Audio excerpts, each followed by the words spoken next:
Okay.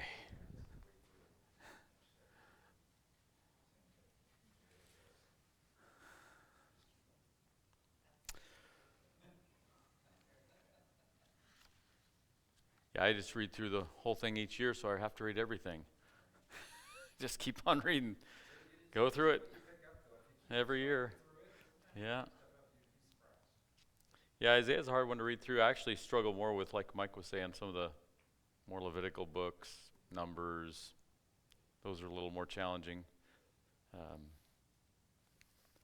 I'm reading, I haven't done this before. I'm reading through the Bible this year with a chronological Bible. I haven't done that before. And that's kind of different because it pairs things differently. You're not just starting in Genesis going to the Revelation, like it's my normal reading plan is just start at the beginning and go to the end. Get done in less than a year if I can, and I usually do. So, but this year I asked for a chronological Bible for Christmas, and they got me one, and yeah, it's quite interesting. They split up the Psalms that way too, and kind of tucked them in different places. So they put some of the Psalms that David wrote next to the events in First or Second Kings or Samuel. Anywhere it talks about King David, it kind of puts it with some of the events that happened, and it was good. That helps break up the Psalms a little bit. Yeah, it breaks up the Psalms. Yeah. Anyway, yeah, so we're back in Isaiah, a long book to read through. Challenging, good book though.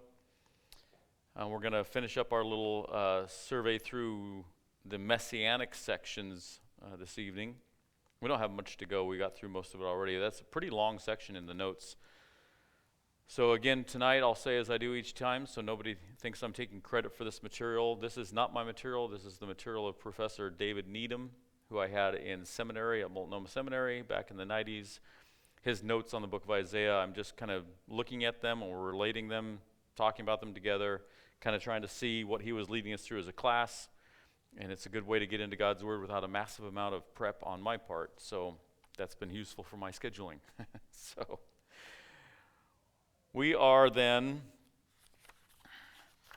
well, we've looked at a number of things already in this section about Immanuel. We've looked at the overall flow of the chapters. We've looked at the messianic promises in the chapters. We looked at the parallels between Mar.28 and Immanuel, and we talked about near fulfillment and future fulfillment, or dual fulfillment of prophecies.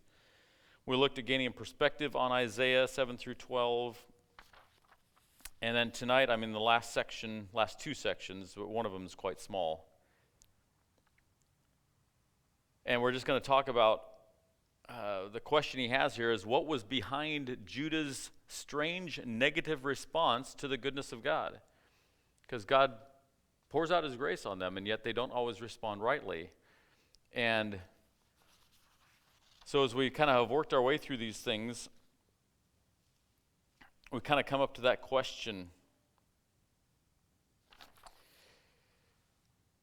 He says we first need to spot the kind of response Judah gave to God. As he speaks to them of these different boy babies with these different unique names: Shear-Jashub, Mar.28, Immanuel, 3 boys that would be born, and their names each have a meaning, and they're meant as signs for God's people, and we've talked about all that stuff. But in the midst of that, we also see their responses. So I'm going to assign a couple of verses right off the bat here, and we're going to look at some of this. And there's some in chapter 7, some in chapter 8, some in chapter 9. So Andrew, if you want to go to chapter 7, verses 12 and 13.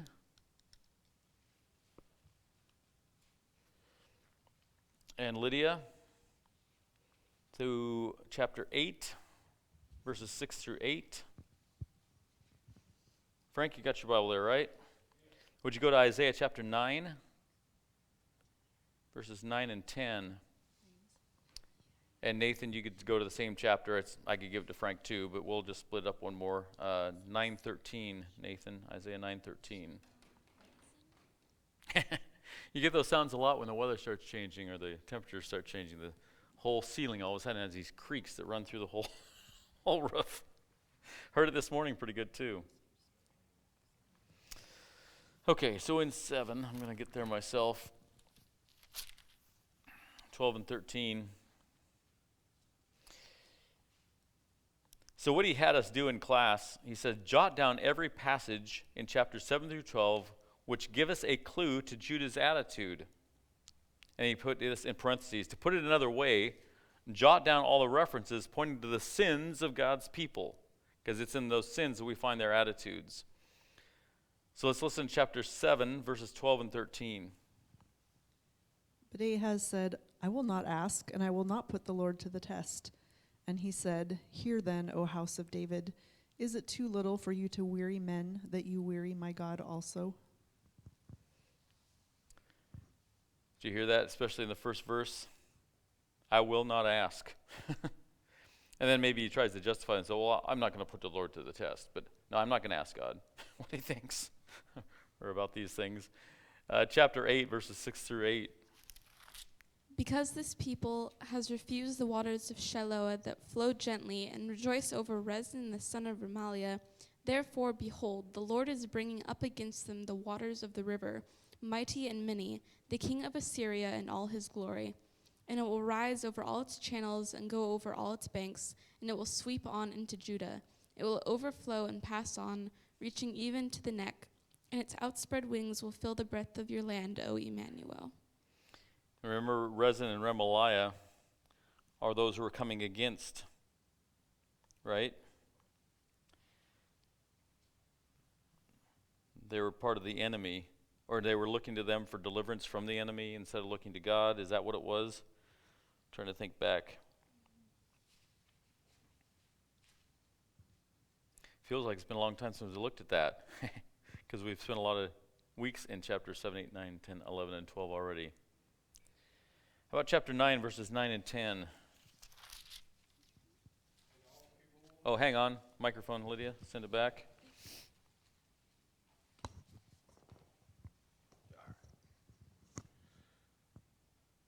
And all the people will know Ephraim and its inhabitants of Samaria, who will say in pride and in arrogance of the heart, the bricks have fallen, but we shall build with distressed stones, and sycamores that have been cut down, but we will put cedars in their place. Yeah, and Nathan, go ahead and read verse 13.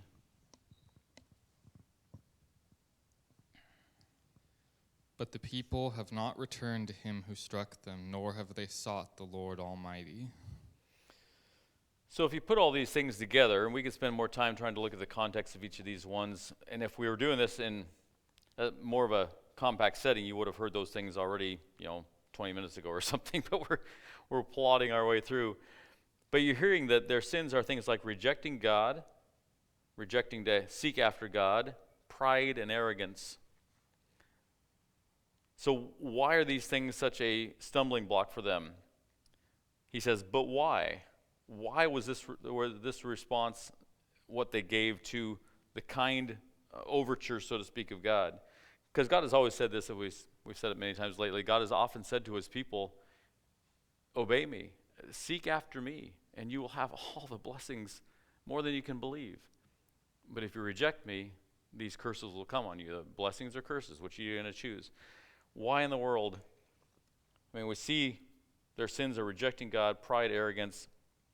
So he says, but why? He says, if they knew, and they did, that God would give them what they wanted, which in this case was deliverance from their enemies in this time, why did they reject him? He says the answer is still true today. And we just made some notes here in class. They did certainly want God to protect them from their enemies, but fleshly pride is a powerful thing.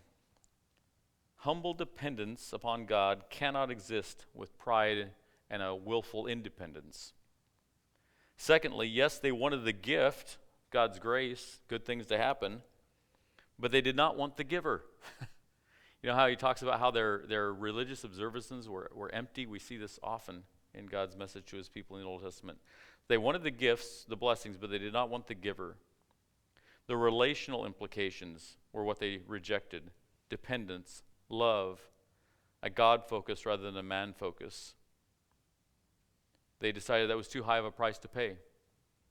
They didn't want to honor God that way. They wanted to follow their sinful, fleshly desires.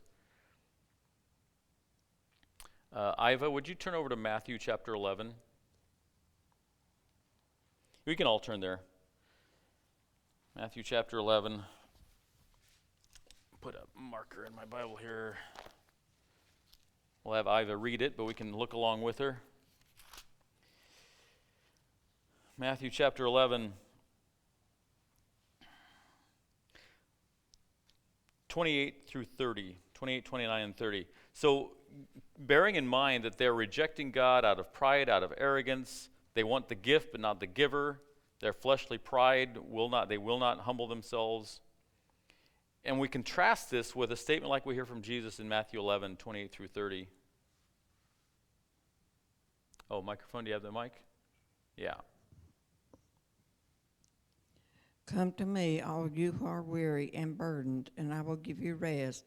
Take my yoke upon you and learn from me, for I am gentle and humble in heart, and you will find rest for your souls. For my yoke is easy and my burden is light. It's such a beautiful heart of God for people to come and be with him. And the Israelites, they should have known that, or in some ways they did know that, and yet they reject that beautiful call like Jesus expressed himself in Matthew 11. They think it's going to be better off somehow if they follow their own prideful and sinful desires. But it isn't. They reap the consequences. They reap the curses then. Instead, the Father is like Jesus expresses, because Jesus expresses always the heart of the Father too in this beautiful thing. Come to me, all who are weary and heavy, I will give you rest.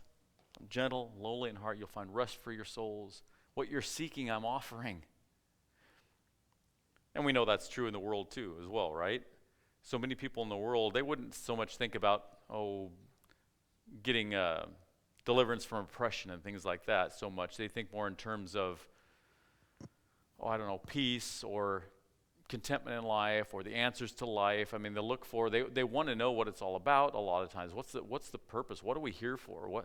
What's my life amount to anyway? And what does it matter? And these sorts of ideas. The world still has certain things that they want, but in their sinfulness, they reject the answers that are offered. God has those things that they're looking for. He offers them freely for those who believe in Jesus Christ. They want to know what it's all about. God tells us what it's all about. Want to know you can have a life that's really life? It's in Christ. The Bible tells us how to have that life. And they reject these answers. So we too today, in our modern age, still have those same kind of stumbling blocks, maybe in different areas a little bit, but it's the same root, isn't it, of what holds people back. We know better, or I don't want your way. And there's one more passage I had here in this section that I'm just going to read. It's from Isaiah 53:6, and you remember this. We all like sheep have gone astray. Each of us has turned to his own way. And just another thing that's expressed much later in Isaiah. That's the bent of mankind's heart. Our sinful heart has a bent towards that. We all have that sinful thing, just want to follow after our own way. We all have gone astray.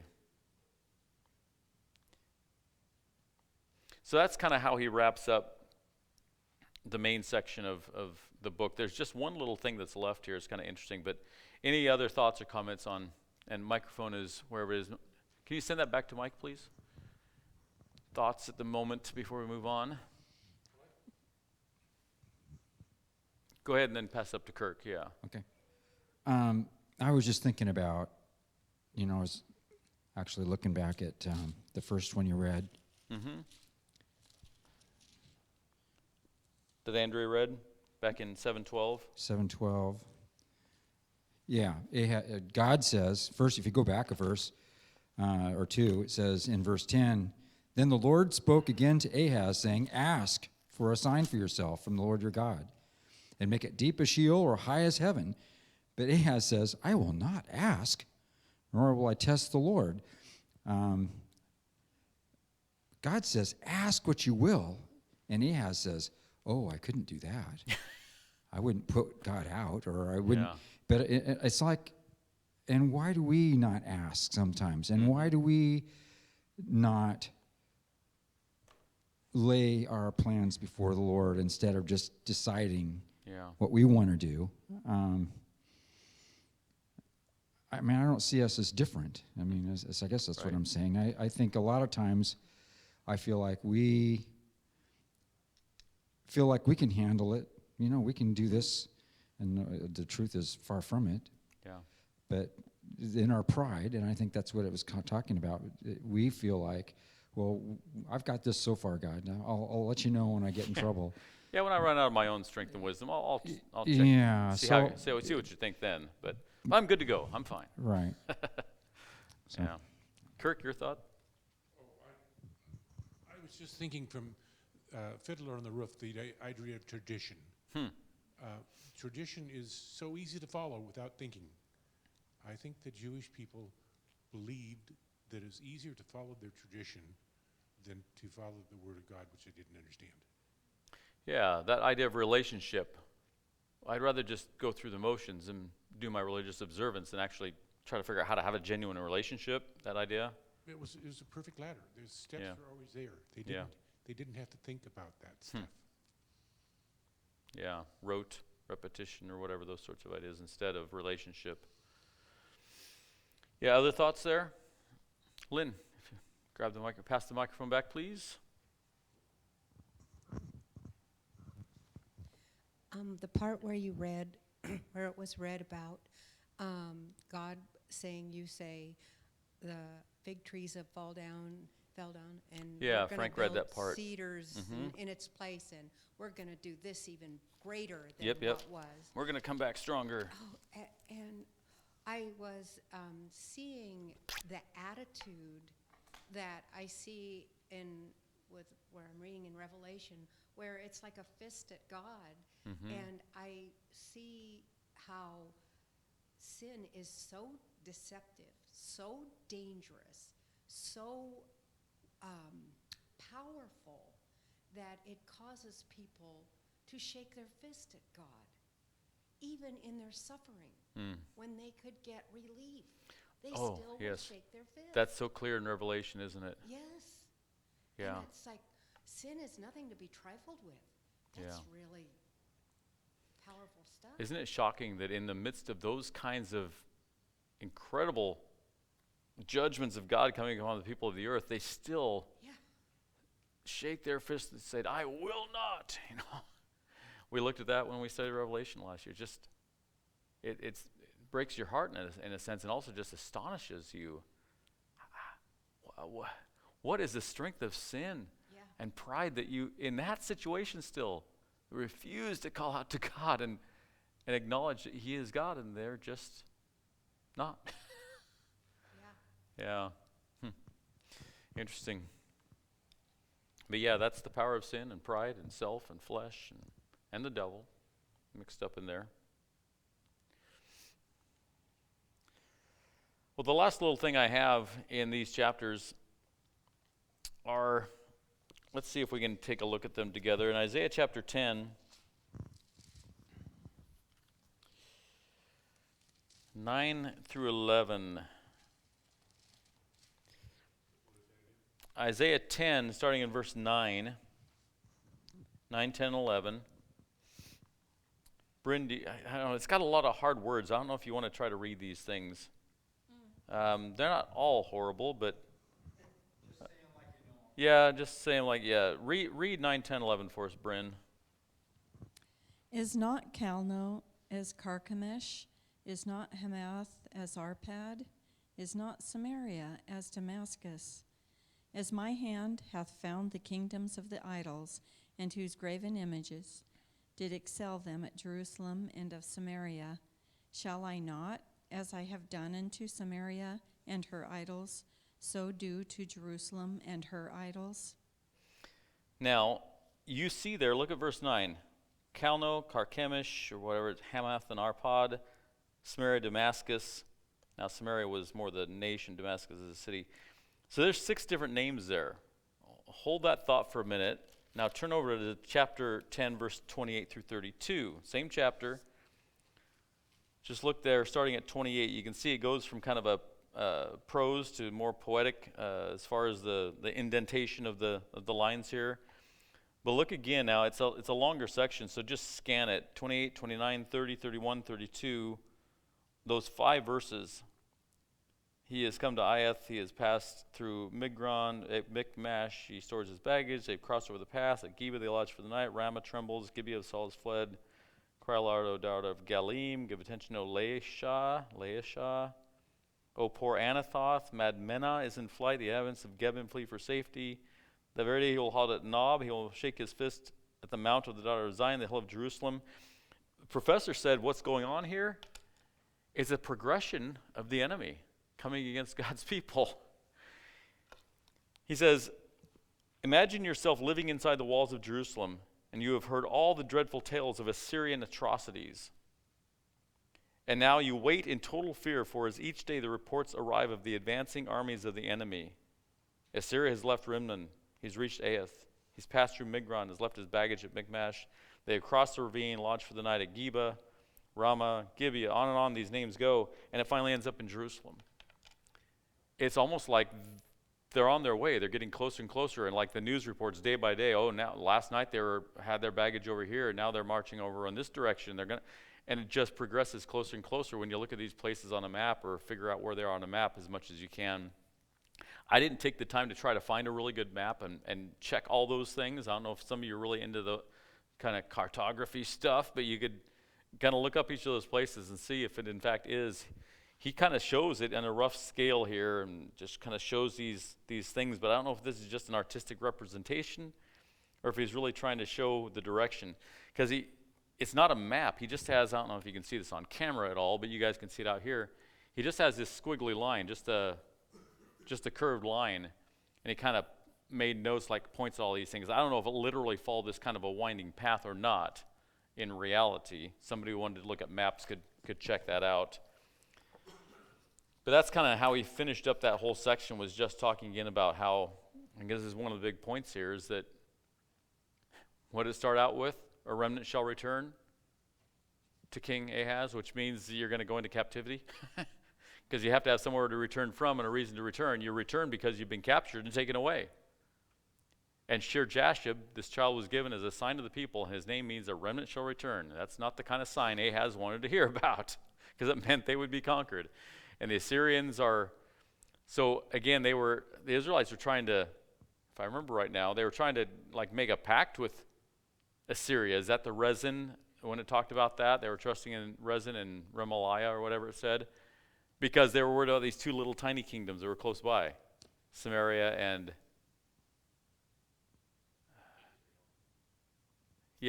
Israel and the Syria.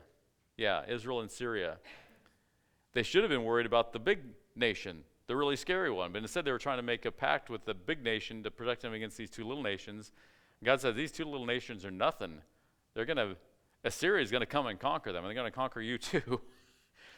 And so here, these messages have come through these chapters, but there's always, again, God keeps bringing back this message of hope. Immanuel, God with us. These things may take place. Remember, Isaiah kind of had his shaking his fist at the enemy moment. Like, yeah, do your worst. God is with us. Immanuel. But Assyria is on its way, and that's kind of how he ended up his section on these chapters, is this progression that we follow in these verses of getting closer and closer and closer to the heart of Israel, or the Israelite nation, really, the city of Jerusalem. So that wraps up that section of Immanuel, one of our big sections of the whole map. We've had the courtroom scene, chapter 1, chapters 2 through 5, shattered dreams, chapter 6, flashback, Isaiah's call, chapter 7 through 12, Immanuel, and now we start the next section. Would have been better to finish up last week, but it seemed like it would take too long based on our time, so we stopped. But we could have started fresh with the oracles, but that's where we go next. The next section is just called the oracles. It's chapters 13 through 23. And it's well, you can take a quick look. As you just turn to chapter 13 and see what you see right off the bat there. First heading you see, chapter 13, Judgment on Babylon. And you turn to, maybe I'm missing one. Oh, there it is. Towards the end of 14, 14, verse 24, oracle concerning Assyria. Chapter 15, oracle concerning Moab. What's the next one? I see Damascus in 17. I can see Cush in 18. Did you say Philistia? Yeah. Where's that? 14:29. Okay, missed that one. Oh, there it is, yeah. Concerning Philistia, Moab, Damascus, Cush, Egypt. And this goes through where? 23. Okay, it comes back against Egypt and Cush. Babylon shows up again. 22, it talks about Jerusalem. So all of a sudden it's changed from, but then 23 is Tyre and Sidon. So Jerusalem is stuck in there a little bit too. And then 24, judgment on the whole earth. So you can see what's coming up. A bunch of oracles, a bunch of judgments against various nations that are in that region around Israel. That's our next section.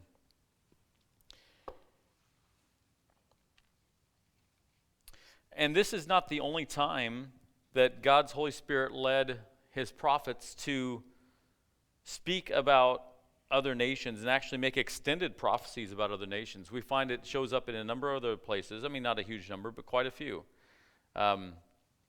We look in Jeremiah, Ezekiel, Amos, Zechariah, which we've been studying on Wednesday nights, and here in Isaiah. The ones in Amos and Zechariah are a little shorter. Like in Jeremiah, it's all of chapters 46 through 51. A big section like this is a big section. This is chapter 13 through 23, so it's 11 chapters. Ezekiel, it's chapters 25 through 33, another large section. In Amos, it's just chapters 1 and 2. In Zechariah, it's just chapter 9, 1 through 6, where the nations are kind of singled out individually and mentioned. Here in Isaiah, we find his contribution. It's, again, one of the longer ones. The oracles, as he's calling it here, it's just, as we looked at in Zechariah recently, oracles are like a heavy message from God. This is not lighthearted, hey, I want you to know something. It's like, here is the doom of God being pronounced upon you. It's a big-time thing. Oracles are not lightweight. They're heavy, heavy words. So to understand these things, there's just a lot of different ways to look at this kind of stuff too. Let's see where he takes us. He says, because of the many historical and geographical references to these nations and all this stuff, it would take more hours of research than are available for building good bridges here. Therefore, out of necessity, we will limit ourselves to a major focus on one oracle and take a few hasty glances elsewhere. So in other words, he's saying,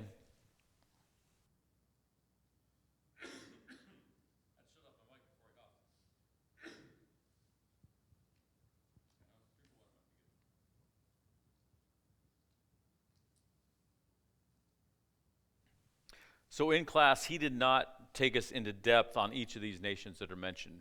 They follow a similar pattern. So we chose one, and we focused on that. And the one he chose in his notes, the one he chose in class, was Babylon, which is a city, but it is representative of the nation. Yeah, the Babylonians, Babylon, I guess the Medes and Persians, are they kind of related, weren't they? Are they completely separate? No, I guess Babylonia was taken over by Persia, right? I mean, they're all in a similar region. I suppose they're similar racial stock, but it's a different nation. Yeah, so it's really about Babylon, Babylonia. But Babylon is an interesting one because it has quite the reputation in the Bible, and so I think that's why we wanted to focus on that one, because it's not just about the nation at that time, we know, right, from Revelation. Babylon shows up again. So let's see here. So our main focus, he says, is going to be in chapters 13, is where he took us. It starts out, verse 1, the heading there is the judgment of Babylon. And it goes through, or he's going to go through, he does go through, chapter 14, verse 27, which is, no, it should be 22. Somewhere in there, because it says an oracle concerning Assyria. So maybe he just has the wrong thing in his notes here. He lists 27, but that would include Assyria. So probably it's through 23. So Babylon is a major word in the Bible. It would actually be interesting here if somebody had a comprehensive or an exhaustive concordance to see how many mentions there are of Babylon in the Bible. I don't know if the little concordances we have here even show you the number of them. A good concordance will show you how many total times that word is used. I don't know if mine has anything like that. Babylon.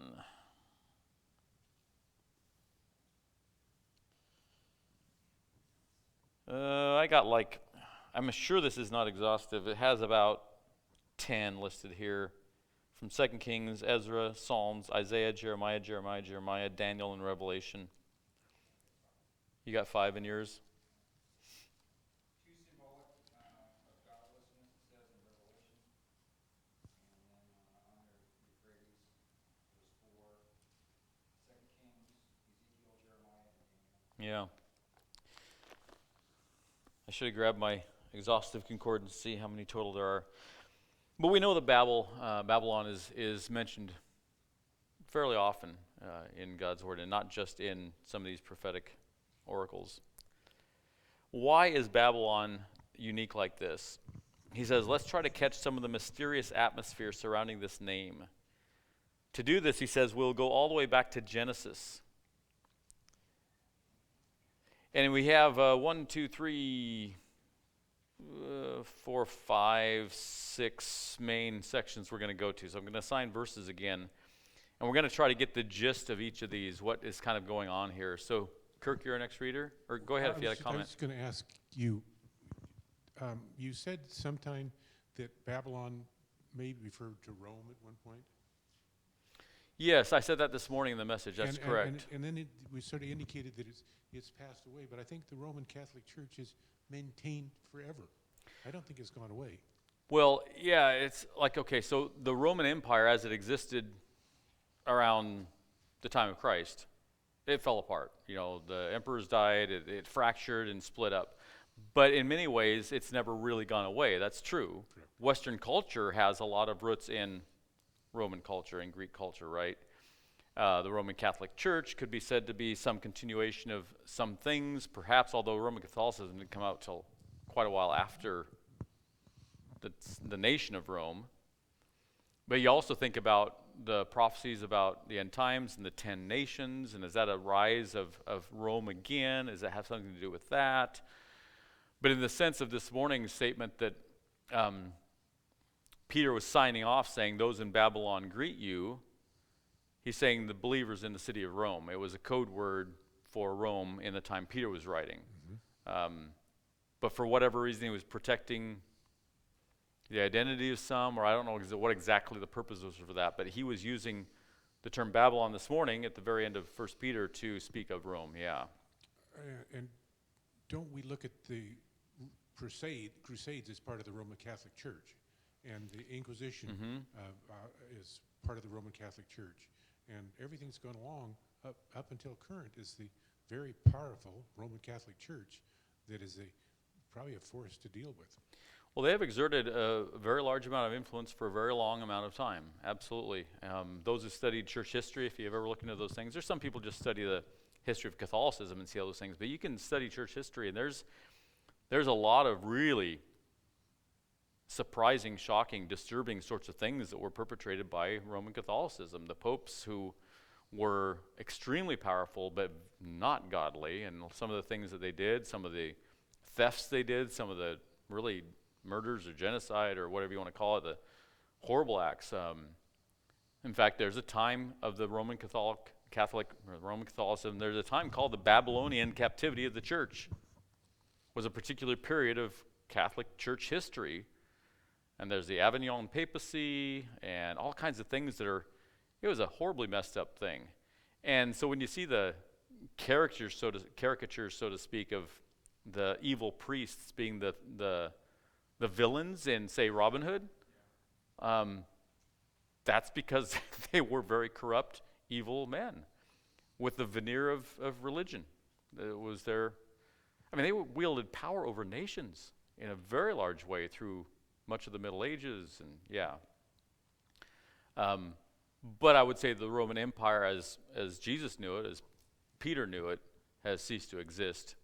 It fractured and fell apart, just as God predicted in the vision of the statue, right? Head of gold, silver, bronze, and then mixed the 10 toes with the mixed clay and bronze, and it was all a little bit of strength left, but a lot of brittleness left, and the idea that these things are just going to kind of fall apart, and of course the statue that gets smashed by the mountain that comes, all these things that happen. There was a judgment that came upon Rome, and yet, yeah, the spirit of Rome in some ways. So in some ways, maybe, Kirk, what you're hinting at is what he's hinting at. If you want to say Babylon and Rome are very much linked, and they are, Babylon shows up a lot, and we're not done with Babylon, and I'll explain why as we get through this. And if we call Babylon, the word Babylon, really including Rome, then it's really a satanic empire. Yes. Okay. We'll look at that too, because that is part of what we're looking at here exactly. That's right. So Babylon is a major word in the Bible. He says, let's try to catch some of the mysterious atmosphere surrounding this name. To do that, let's go back to Genesis to start with. So Genesis, well, these are larger sections. Maybe we'll just need to turn to them and kind of note them, or you can just not turn and listen, and we can note together. But do you guys know what happened in Genesis 11? What's it about? Take a turn back there and take a look and see. What's the main heading when you turn to Genesis chapter 11? It's about the Tower of Babel. Exactly. It's the Tower of Babel. And we could look at 1 through 9 particularly as the section. It goes into something else after that and before that. So Genesis 11, 1 through 9 is that account of the Tower of Babel. And I don't want to talk about that at length, but we know what happened. There was a group of people in the world who kind of set themselves up and said, we're going to be, in a sense, greater than God. We have great pride in ourselves and our own accomplishments, and God put a stop to it. That's kind of the origin of Babylon, was the Tower of Babel, and the people who had this desire to set themselves up in a high and mighty way, and really against the direct command of God, because God had said, go out into all the earth and be fruitful and multiply, and they said, we will not. We're going to stay right here and become as powerful as we want to, and you can't stop us, we're going to build this tower to the heavens. What are you going to do about it? I'm going to confuse your languages and make you all leave. All of a sudden, you're going to be speaking French and you're speaking Russian. You can't get along with each other anymore. I wonder if he split up families. Probably not. I bet he kept families together because he invented families. But there could have been next door neighbors who'd known each other their whole lives, and all of a sudden, this one's speaking this language, that one, I have no idea what this guy's saying. They band together and they left. First example of tongues. Yeah. Now, turn over to Daniel, if you want to just, like I say, quickly. After Ezekiel, Daniel chapter 2.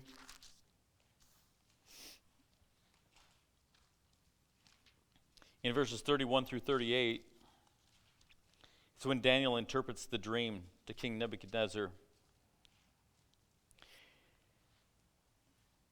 And we have this, I'm going to give you the summation kind of, because we're not going to take the time to read all this. So in Daniel chapter 2, this statue, Daniel explains to Nebuchadnezzar the statue dream. And it's a sequence of empires. And we remember, where is Babylon? It's the first one. It's the head of gold. Yeah. So Babylon shows up there. And it's like the preeminent kingdom. They all get weaker in different ways after that, or less glorious or something. Gold isn't the strongest metal, but it's very valuable. Silver less so, and bronze less so. Iron, very strong, but not a precious metal at all. In Daniel chapter 4,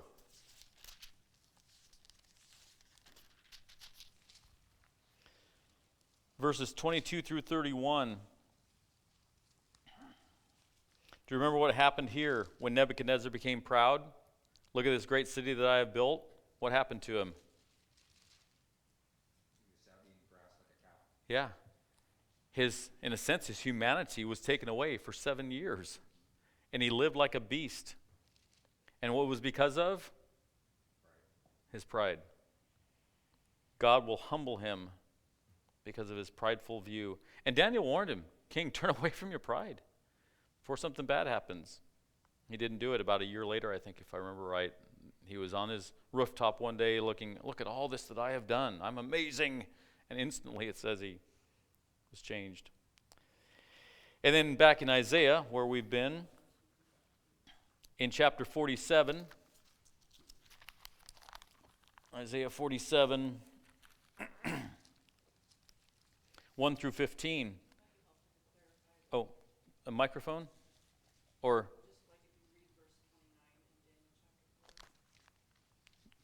Can we get the microphone? I already closed it, so. She'll say in a second. Go ahead. It's just a little bit helpful to clarify, because so in talking about Nebuchadnezzar, it says, at the end of 12 months he was walking on the roof of the royal palace of Babylon. And the king answered and said, is not this great Babylon, which I have built by my mighty power as a royal residence and for the glory of my majesty? So he was talking about Babylon. He Yeah, good wasn't point. just his pride in himself, but yeah. Yeah, no, that's great clarification. I hadn't put that together quite like that. So yeah, excellent to see that context. He was in Babylon, talking about how great Babylon was and that he had done it. Yeah.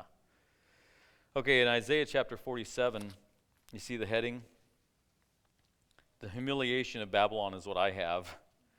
But that first 15 verses, it really talks about Babylon as the queen of kingdoms, and they had great pride in their position.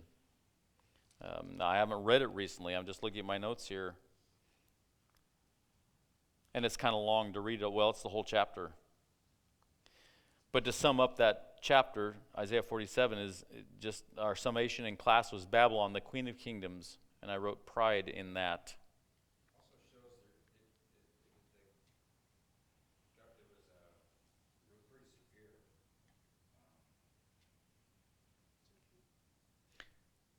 The judgment, you mean? No, their rule or whatever was really severe. Oh, yes. Yeah, where's the microphone at the moment? Yeah, go ahead and pass it back. Why don't you go ahead and comment on that, Mike, briefly, what you're seeing there. Yeah, I was just scanning down through and noticed, starting in verse 3, your nakedness will be uncovered, your shame will be exposed. If you go down a little farther, it says in verse 5, like you said, for you no more will be called the Queen of Kingdoms. Oh, that's where that comes from, yeah. Yeah. Queen of Kingdoms.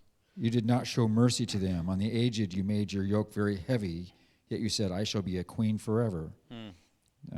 Very prideful, yep.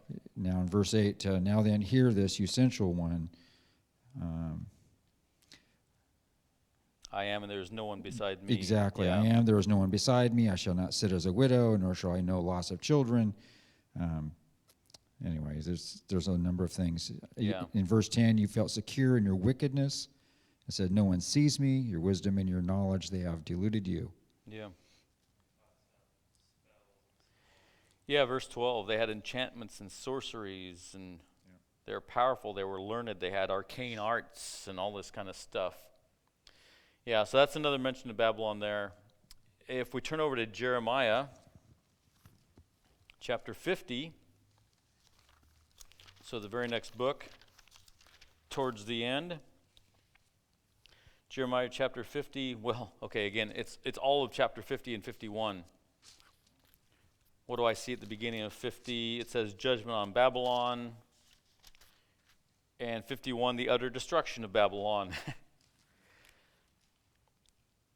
And I guess, again, according to my notes here, it has a lot to do, and you could look through and scan through these if we want to take the time, and you see that pride and materialism are some of the things in view. So maybe it adds a little different aspect of materialism to Babylon here. So Babylon has come up a number of times already, and then he says, and then there's one final big mention of Babylon. And where's that? In Revelation. We go to chapter 17. We can look at chapter 18. In fact, all of chapter 17, 1 through chapter 19, verse 6. Go ahead and turn back to Revelation for a moment. It's actually started raining quite hard. It's been kind of blustery today, and now it's pouring rain out there. I can hear it. Revelation 17. Yeah, it begins to talk about the great prostitute and the beast. And verse 5, on her forehead was written a name of mystery, Babylon the Great. And it comes up as a name repeatedly in here. Chapter 18, the fall of Babylon.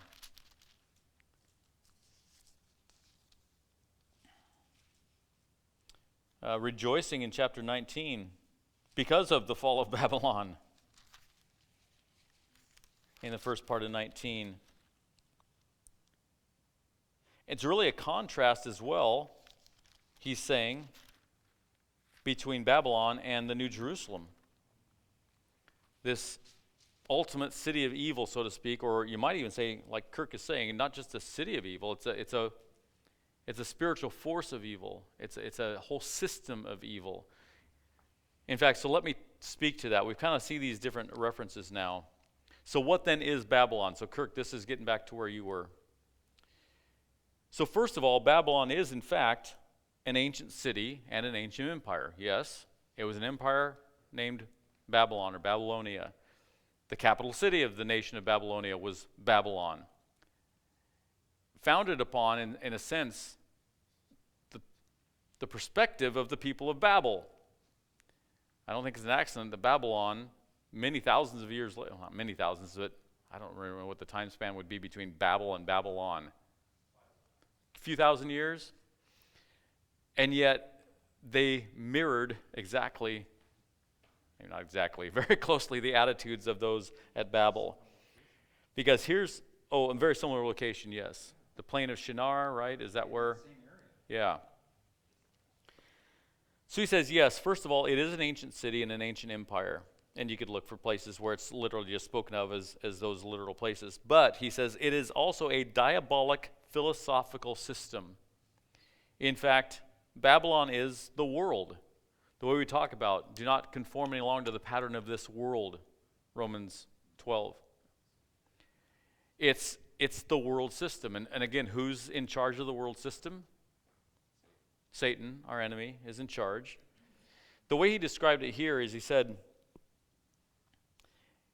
it's best described by any combination of the following words: arrogance, materialistic, commercialistic, hedonistic, humanism, perhaps even with some religious overtones connected to that humanism. And then he said this, too, it's a diabolic philosophical system. Anything that has as its ultimate effect, so the ultimate effect of this thing, whatever this thing is, anything that has as its ultimate effect hiding the truth from man, that he is under God's curse and lost and empty of any ultimate meaning, is Babylon. He says Babylon is out to prove that Eve made a good choice. Babylon is out to prove that Eve made a good choice. It's anything that seeks to hide from man that he is a lost, sinful person who cannot save himself and is desperately in trouble.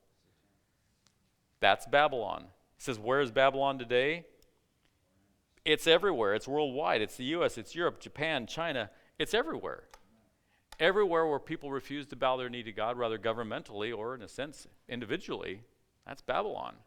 That's the spirit of Babylon. It's the spirit of the Babel, the original city of Babel, Tower of Babel, the nation of Babylon. It's still a evil place today, right? That area is where we fought the Desert Storm War, isn't it? And Desert Shield. What's the city that, is it Baghdad that's being rebuilt? No, it's actually Babylon, isn't it, that they're rebuilding? With the Ishtar Gate, that blue gate. Didn't Saddam Hussein pour billions into a restoration of the city of Babylon, not just Baghdad, right? If I remember right. I've seen pictures of it. It's partly a ruin, but he did some work. If I remember right, it was Saddam Hussein did quite a bit of work to kind of restoring the glory of the city of Babylon. Put his name on it? Yeah. So it's still a city, but more so, it's this whole world mindset. It all comes back to pride and arrogance of mankind and anything that seeks to, it's really the religious system that sets itself up against God's, if you want to call it religious system. God's isn't a religious system like just check these boxes and everything's good, But that's the kind of the religious system that is put out there against God's. Oh, you don't need to do it this way. You can do it like this. And actually, this is really getting off topic now, folks. Sorry, but Nathan, aren't those dragons in your midst series? Doesn't that talk about those kind of things some? Or what series is that kind of come all the way back to Semiramis or people like that? A lady that is that in the Dragons book series?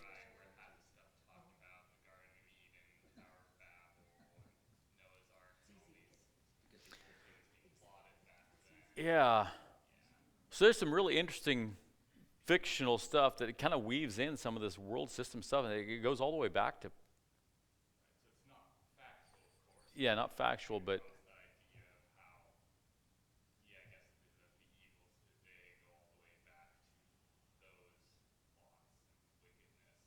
Yeah.